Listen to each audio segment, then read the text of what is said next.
The number one question I get when it comes to retaking is people who've burned through too much material. Either you've burned through every LSAT exam ever released, or you've burned through all the recent ones and you're worried, how do I study? What do I do going forward? Obviously, there is the question that automatically comes up.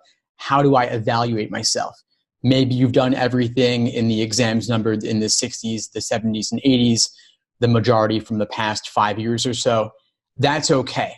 You can redo them. The value in doing any exam, whether recent or not, is not simply to diagnose your problem areas. It's to better understand the questions themselves. So that's my number one biggest piece of advice. Even if you've done every single exam, no reason to go to outside resources. Stick with the actual LSAT content and still value the more recent stuff. Number two strategy, how many exams are there? There are 86 numbered exams, several that are unnumbered. So consider those also. If you do want more practice material, you've got Juno 7, you've got the Super Prep exams from the late 90s, A, B, and C.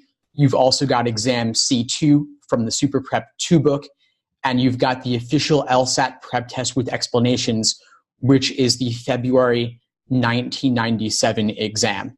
And you can find out-of-print copies of it used on Amazon. And I'm just sharing the link with you now. It'll be in the description below this episode later. Number three strategy, avoid fake practice tests like the plague. If a book does not say the prep test number, date administered, it's probably not real. Why shouldn't you use fake LSAT questions? Because they contain mistakes or they're unrealistic. Definitely not worth spending any time on those. If you get really good at logic games as a fun exercise, you might want to work through fake games just to spot the mistakes contained within them.